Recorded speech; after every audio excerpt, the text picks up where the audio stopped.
pankreasi është vdekjeprurës për fat keq, sidomos nëse kemi kancer në pankreas, por a është vdekjeprurës edhe në kushtet të tjera?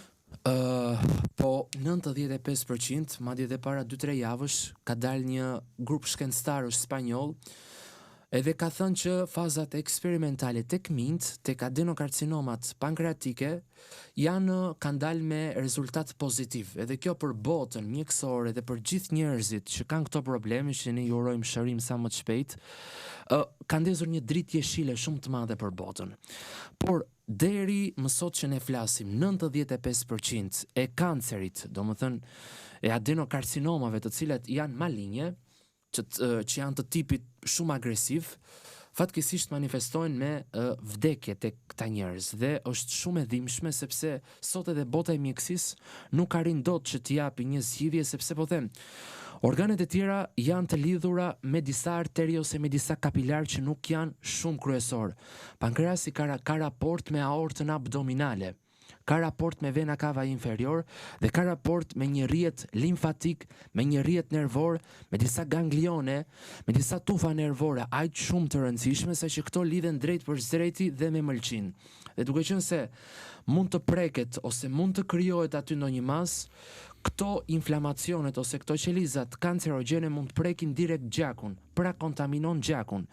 Dhe është e vështirë që jetëgjatësia për momentin të zgjatet, dhe jetëgjatësia kur ne prekemi nga një sëmundje e tillë është rreth 5 vite maksimumi, dhe është shumë tinzar dhe ka këto simptomat që ne po themi: lodhjen e vazhdueshme, rënjen në kile, pra rënjet nga kilogramët, është një dhimbje e cila vazhdon në pjesën e pasme të mesit, është një problem me fryrjen e paspjegueshme. Pra personi mund të fryhet dhe kur pi ujë, kur s'ka probleme me stomakun, kur s'ka probleme me pjesën e zorës soll, por fryrja vazhdon, pagjumësia vazhdon, dhimbja në pjesën e shpinës, që nuk ka lidhje me vertebra, që siç e përmendëm dhe pak më parë.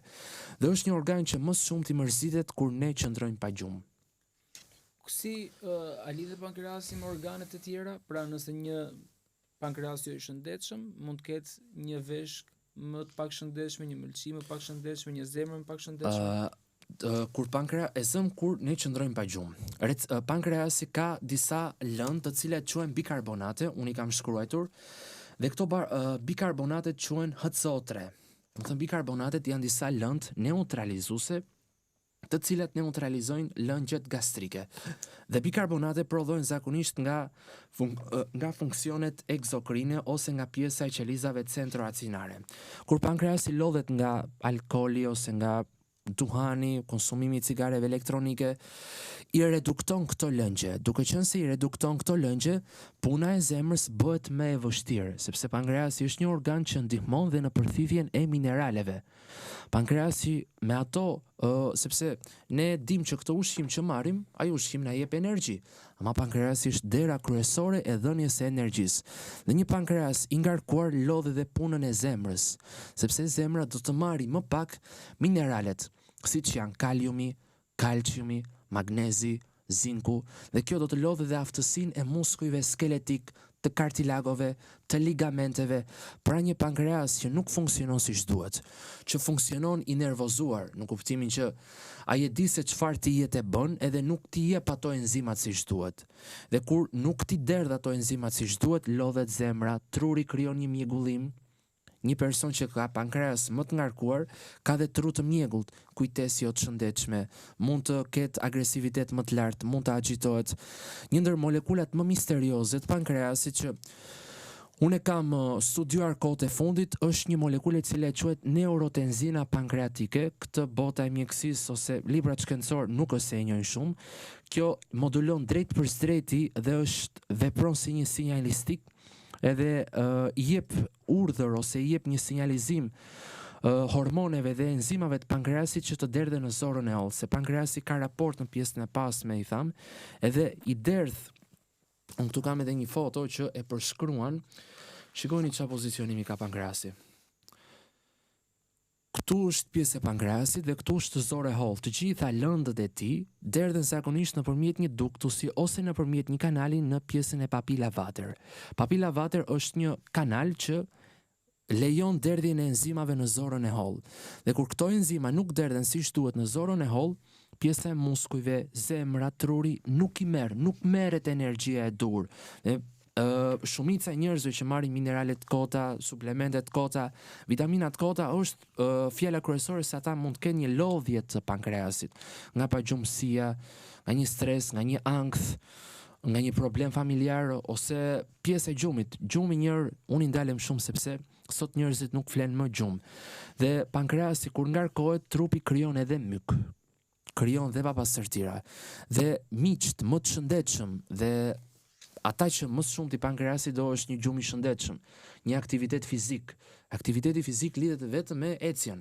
Pra, unë këshilloj më shumë ecjen në kohët e sotme sesa një palestër që mund bëhet në orën 12 të natës ose në orën 1 të natës. Ecja, vrapi lehtë, aktiviteti fizik, ushqimi i shëndetshëm, proteinat, acidet yndyrore, perimet, karotat, zarzavatet, finoku, selinoja, lëngu i mishit, veza, arrat, lajthit. Madje një super ushqim që aktualisht ne kemi, sepse është akoma faza e dimrit, është preshi. Preshi ka metoksisalvigenin, metoksiluteolin, ka sekoizolarisixirizinol, tilirozide, dhe këto janë flavonoid ose komponent organik që mbrojnë pankreasin.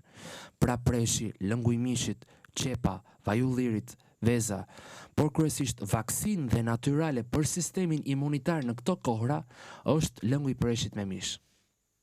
Qartë, këshilla juaj për çdo person vetëm që me duhet nga gjumin. Vetëm me gjumin nuk duhet abuzuar. Pankreasi nuk e dëshiron as pak që një person të bëj gjumë të pashëndetshëm. Fjala vjen që të flej në orë të vona, që të ekspozohet edhe para një pajisje elektromagnetike ose që të ekspozohet para një pajisje e cila ka rreze blu, që mund të jetë telefon, që mund të jetë tablet, që këto mund të jenë në orë të vona të natës. Nuk e do këtë pankreasi dhe për këtë pankreasi e pret shumë keq. Domethënë nuk e mirëpret mirë. Dhe një ndër arsyet e tjera që pankreasi dëmtohet është që ne e thamë edhe pak më parë, janë ushqimet me aditiv. Domethënë që ndodhen te chipsat, te patatina, tek molto, tek karibot dhe disa ushqime të cilat janë shumë të shëndetshme. Unë i kam përmendur dhe këtu boronicat, vajullirit, karotat, lëngu i mishi, karotat madje përmban. Karota është edhe lëndë antikancerogjene. Preshi dhe karota. Karota përmban luteolin, panaksiol, panaksitriol, epiluteinat, ksantofilenët, ndërsa preshi përmban disa lëndë të tjera të cilat përmbajnë dhe kalium, pra kanë dhe lëndë të tjera antioksidative dhe për mendimin tim duhet kemi shumë kujdes. Nëse ne kujdesemi për pankreasin, zëre sikur jemi kujdesur për gjithë sistemin imunitar, se po do psu ai, do psohet edhe i gjithë trupi. Dhe unë pa harruar, për këtë libër duhet që të përshëndes edhe prindrit e mi, imagjino në librin e tretë që unë e kam publikuar tani para një jave,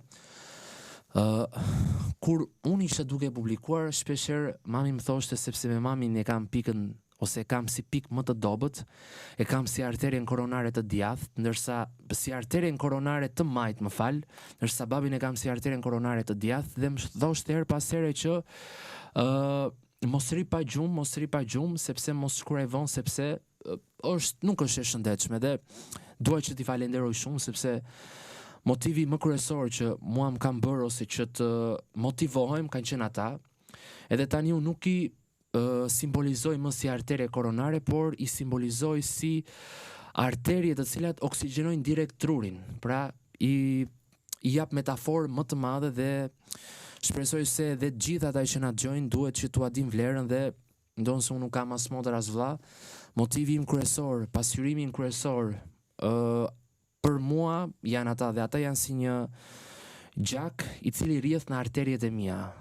Pa prezencën e tyre, pa të folurën e tyre, pa telefonatën e tyre, unë nuk do isha, kurse si kyç jam, por nuk mund të bëj as për publikun dhe as nuk mund të kisha arritur në këtë pikë. Dhe falenderues që i kam dhe falenderues dhe për gjithë ata që i kanë. Leqen edhe diçka të fundit, një thjerrje, duke qenë se ju bëni një promovim të premten, mos gaboj të librit. Libri ka dalë, do shpërndahet së shpejti pothuajse në gjitha librarit. Numrin unë e kam edhe unë në asnjë emision tjetër nuk kam lënë numër kontakti.